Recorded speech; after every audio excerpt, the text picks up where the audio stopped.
about the principle of conservation of total mechanical energy. We'll discuss about the principle of, we will study about the principle of conservation of principle of conservation of total mechanical energy.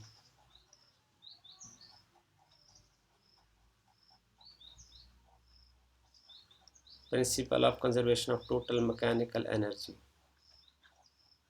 Okay, so सबसे पहले हम इसकी statement देखते हैं कि principle of conservation of total mechanical energy that is the sum of kinetic energy and potential energy. So इस statement को सबसे पहले हम जानने की कोशिश करते हैं, but is the statement of principal of conservation of mechanical energy. फिर हम उसको मैथमेटिकल लैंग्वेज में सारे को लिखना पसंद करेंगे, फिर आपको प्रैक्टिकली पता चले कि हाँ बाकी ही मैकेनिकल एनर्जी जो है वो किस तरीके से कंजर्व रहती है. Okay, the total mechanical energy of a system, इसके लिए हम पेन का कलर चेंज कर लेते हैं. The total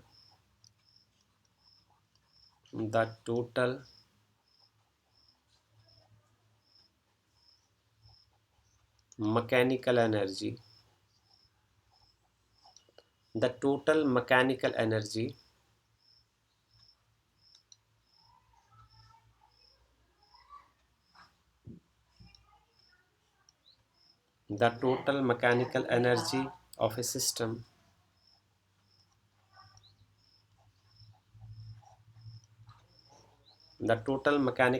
of a system is conserved. Total mechanical energy of a system तभी कंजर्व रहेगी if the forces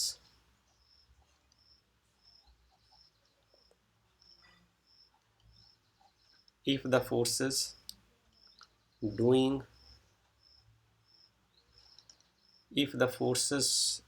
work on it, जो फोर्सेस इसके ऊपर काम कर रहे हो, forces doing work on it are conservative. ये बड़ी एसेंशियल चीज़ है, आर कंजर्वेटिव. ये देख लीजिए, total mechanical energy of a system is conserved. ये एनर्जी तभी कंजर्व रहेगी इफ द फोर्सेस, इसको ध्यान से देखिए, if the forces doing work on it, जो फोर्सेस उसके ऊपर काम कर रहे हैं वो कंजर्वेटिव इन नेचर होने चाहिए. सो ये non conservative nature of force के लिए पॉसिबल नहीं होगा, जैसे फ्रिक्शनल फोर्स के लिए ये पॉसिबल नहीं होगा. ओके, सो हम अब आपके साथ जो प्रॉब्लम शेयर करने वाले हैं, जिसको आप प्रैक्टिकली देखेंगे हाँ बाकी ही एनर्जी कंजर्व रहती है. इसके लिए हम आर्टिकल का नाम यहाँ लिख देते हैं. किस तरीके से आपसे चीज़ें एग्ज़ाम में पूछी जाती हैं. Conservation of mechanical energy of A freely falling body. Conservation of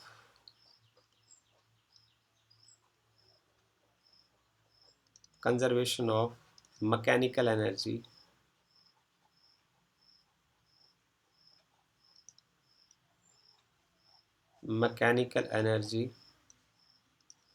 of a freely falling body.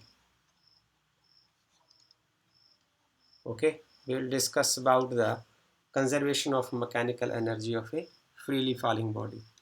So in this case we'll try to draw the picture initially with you. सबसे पहले हम एक पिक्चर आपके साथ ड्रॉ करते हैं और चीज़ें आपको बड़े सामान्य स्तर से समझ आएंगी. ये हम एक एक्सिस चूज कर लेते हैं और this is the ground surface. So we imagine that a body is initially lying at this point, right? और यहाँ कोई एक body है. This is the body is initially at this point. This is of certain mass m. So m is the mass of the body. ये सब आपको लिखना होता है. Okay? और उसकी जो इनिशियल वेलोसिटी है, मैं यहाँ लिख देता हूँ, उसकी जो इनिशियल वेलोसिटी है 0 है। तो लैंग्वेज में लिखें तो ये यहाँ रेस्ट में है। ओके, अब इस पॉइंट को हम कोई पॉइंट ए चूज़ कर लेते हैं। ये यहाँ किसी एच हाइट पर है, सो इसको हम ऐसे मार्क कर देते हैं, this height is h, this is at a certain height h, right, this height is h. So after some time the body will reach to point b, वो जो बॉडी है वो b पॉइंट पर पहुंच जाती है, और एट पॉइंट b वो ज़मीन से जो है, ये देखिए एक पॉइंट आप यहाँ मान लीजिए, और ये हाइट जो है फिर कोई स्मॉल h रह जाती है। Right, this height is now small h। सो ये वाला जो पार्ट है ये रह जाएगा h माइनस स्मॉल h। सारी चीज़ें आपको बड़े आराम से समझ आ जाएंगी, कोई सवाल नहीं है कि आपको कोई चीज़ यहाँ समझ नहीं आई। सो देखिए कि हम एट पॉइंट ए लिखते हैं। अब बड़े साधारण सी चीज़ों से आपने समझना है, हम कर क्या रहे हैं वो आपको आइडिया होना चाहिए। हम निकाल रहे हैं टोटल एनर्जी। देखिए हमने हर पॉइंट के ऊपर, हमारे पास 3 पॉइंट हैं, ए पॉइंट, बी पॉइंट और सी पॉइंट। पहले आप लिख लीजिए, पहले हम एक कॉमन कंसेप्ट लिख लेते हैं कि हमने देखना है कि जो टोटल मैकेनिकल एनर्जी है, टोटल मैकेनिकल एनर्जी जो काइनेटिक एनर्जी और पोटेंशियल एनर्जी का जोड़ होता है, तो कंजर्वेशन प्रिंसिपल के अकॉर्डिंग ये आंसर हर पॉइंट के ऊपर, पॉइंट ए हो, पॉइंट बी हो या पॉइंट सी हो, तीनों पॉइंट्स के ऊपर यदि इसका आंसर बराबर आता है तो हम ये कह सकते हैं कि मैकेनिकल एनर्जी कंजर्व रह रही है। तो सबसे पहले हम शुरू करते हैं पॉइंट ए से। Okay, so at point A लिखते हैं, at point A, at point A. बड़ा मज़ेदार लगेगा आपको, और आपको चीज़ें बड़े सामान्य तरीके से एकदम बड़ी सिंपली से समझ आएंगी। देखिए एट पॉइंट ए पर लिख लीजिए, पहले हम लिखते हैं कि टोटल एनर्जी होगी और जो होगी काइनेटिक एनर्जी। अब काइनेटिक एनर्जी तो यहाँ, क्योंकि बॉडी रेस्ट में है, और काइनेटिक एनर्जी का फार्मूला 1/2 mv² होता है। हम ऐसा लिख देते हैं, टोटल एनर्जी को 1/2 mvi, इनिशियल जो काइनेटिक एनर्जी है, या एनर्जी एट ए लिख देता हूँ, और प्लस पोटेंशियल एनर्जी यहाँ हो जाएगी mg, और हाइट जो है वो h है। सो ये जो इनिशियल वेलोसिटी है ये 0 है। आप यहाँ देख लीजिए ये 0 है, तो इसकी जगह हम यदि 0 पुट करेंगे, 0 का स्क्वायर 0 आएगा, 0 को फिर आप 1/2 m से गुणा करेंगे तो 0 आ जाएगा। इसलिए इस पॉइंट के ऊपर आपकी टोटल एनर्जी जो है वो mg और कैपिटल H है। इसको हम इक्वेशन नंबर 2 लिख लेते हैं। अब according to the principle of conservation of mechanical energy, वो ये कहता है कि जब बॉडी आपकी ए पॉइंट पर है तो उसकी जो टोटल एनर्जी है वो mg कैपिटल H है। अब यदि मैकेनिकल एनर्जी कंजर्व रहती है तो बी पॉइंट के पर भी टोटल एनर्जी mgh होनी चाहिए, और सी पॉइंट पर भी टोटल एनर्जी mgh ही होनी चाहिए। अब हमने ये बताने की कोशिश करनी है। चलिए एट पॉइंट बी पर चलते हैं। At point B, at point B यहाँ करिए, जो आपकी टोटल एनर्जी होगी, जो अब ज़बरदस्ती mg कैपिटल H आनी चाहिए। ओके, तो हम देखते हैं भला यहाँ जो पोटेंशियल एनर्जी है, जो पोटेंशियल एनर्जी है वो तो आएगी आपके पास mg, और अब हाइट जो है वो स्मॉल h हो गई है। देखिए इस पॉइंट के ऊपर आप देखिए, जो पोटेंशियल एनर्जी है mgh हो जाएगी, प्लस जो काइनेटिक एनर्जी होगी वो होगी 1/2, मास उतना ही रहेगा, er velocity at point h, at a height h, the velocity at a height h कितनी हो जाएगी, उसका स्क्वायर आएगा। अब हमारी समस्या ये है कि ये हमें नोन है, हम यहाँ देखते हैं कि यहाँ जब पार्टिकल ऊपर से नीचे की ओर गिरा तो इस h हाइट पर जब वो पहुँचा तो उसकी वेलोसिटी कितनी रह गई थी। ओके, तो शुरू में तो उसकी वेलोसिटी यहाँ 0 थी, तो यदि वो नीचे गिरा है तो it has acquired some velocity, और कितने डिस्टेंस की बात है ये, h minus h। So using the relation, using v square vh square minus va velocity at A का स्क्वायर, v square minus u square is equal to a, ऐसा आएगा ना। तो आ जाएगा 2, acceleration is acceleration due to gravity, और जो डिस्टेंस कवर है वो है h माइनस एच, इतने दूर आ गई है ना वो टॉप से, h माइनस एच। सो ये जो शुरू में वेलोसिटी है वो 0 है। अब आपके पास ये बच जाएगा, आप अगले पॉइंट में लिख सकते हैं velocity at a height h क्या होगी, 2g time h minus small h। ये देखिए, ये आपको वैसे भी न्यूमेरिकल कैलकुलेशन करने के लिए ये इन्फॉर्मेशन आपके लिए बड़ी इम्पॉर्टेंट होगी। अब आप इसको इक्वेशन नंबर 3 मान लीजिए। ओके, आप इसको इक्वेशन नंबर 3 मान लीजिए और आप इसको इक्वेशन नंबर 4 मान लीजिए। From equation 3 and 4, from equation 3 and 4 we have, यहाँ लिखिए ज़रा, ये आपके पास आ जाएगा total energy, total energy at point B is equal to mg small h plus 1/2m, और वी एच स्क्वायर की जगह इसकी वैल्यू पुट कर दीजिए। तो वी एच स्क्वायर आपके पास आ जाएगा into 2g capital H minus small h। सो 2 के साथ 2 कैंसिल हो जाएगा, और आप यहाँ लिख सकते हैं दिस इज mgh प्लस, इसको खोल दीजिए, mg capital H minus mg small h। हाँ हो, आपने देखो कितनी सुंदर बात देखी, यहाँ फिर जो एनर्जी है वो mg कैपिटल H आ गई। देखिए इक्वेशन नंबर 5, इक्वेशन नंबर 5 और इक्वेशन नंबर 2 ये बता रही है, यहाँ आपके पास इस पॉइंट के ऊपर एनर्जी आपकी आई थी total energy mg capital H। अब आपने बी पॉइंट पर क्या देखा, total energy is mg capital H। अब हम आपको अगले पेज पर लेके चलते हैं जहाँ हमें डायग्राम की ज़रूरत भी होगी। सो हम इस डायग्राम के साथ ही आगे बढ़ेंगे। अब आपको मेरे साथ अगले पेज पर चलना है। ओके,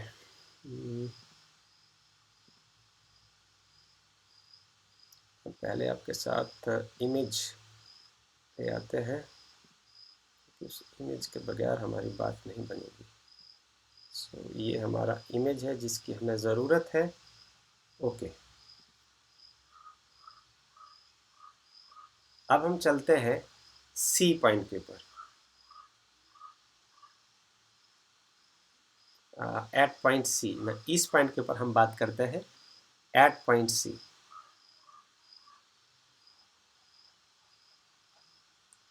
अब सी पॉइंट के ऊपर क्या होगा, सी पॉइंट पर भी होना क्या चाहिए, हम टोटल एनर्जी निकालते हैं। टोटल एनर्जी वैसे रहेगी, काइनेटिक एनर्जी जो है जो होगी हमारे पास, जो पोटेंशियल एनर्जी, पहले हम पोटेंशियल एनर्जी लिख लेते हैं, इसको आगे पीछे लिखा जा सकता है, potential energy plus kinetic energy. So at point C, at point C height 0 हो जाएगी, at point C, C h is equal to 0, या यूँ लिखूँ कि एच कैपिटल एच लिखते हैं, capital H is equal to 0। So potential energy is equal to 0, तो potential energy 0 हो जाएगी। तो टोटल एनर्जी आपके पास क्या बचेगी, total energy at point C is equal to 0 potential energy plus 1/2m। अब फाइनल वेलोसिटी हो जाएगी, इसका स्क्वायर करना है, राइट। सो इस पॉइंट के ऊपर जो वेलोसिटी होगी, velocity at point C when it close to the ground, this is B final. Okay, so using the relation once again, using the relation B final square minus initial velocity V initial का square, it is equal to 2a की जगह अब G आ जाएगा because it is freely falling body, and then अब इसने पूरा जो distance है यहाँ से यहाँ तक कितना है, यहाँ से अब ये आ गया, S का वैल्यू अब हो जाएगा capital H, but you know initial velocity was equal to 0, So B final square is equal to 2G capital H, right. ये लीजिए, इसको आप इक्वेशन नंबर कुछ डाल दीजिए। हम इक्वेशन नंबर इसको आई फॉरगेट के पिछले वाला जो इक्वेशन नंबर था वो क्या था, पिछला जो क्वेश्चन था 5 था, अब हमारे पास इक्वेशन नंबर 6 हो जाएगा। So this is equation number 6 and this is equation number 7. So from equation 6 and 7, equation number 6 and equation number 7, we have this total energy is 1 by 2 m into bf square, आप भर दीजिए 2gh। so 2 से 2 cancel हो जाएगा।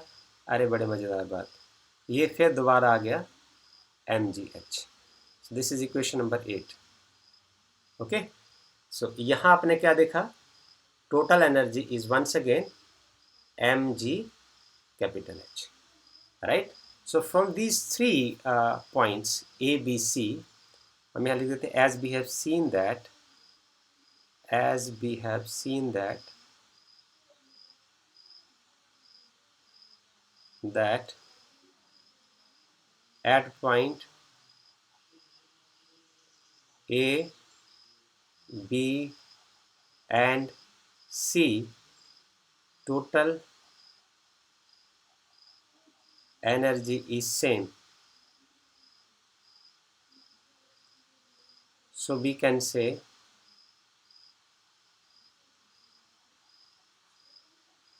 that mechanical energy, total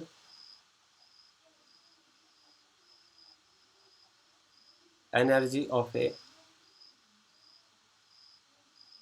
freely falling body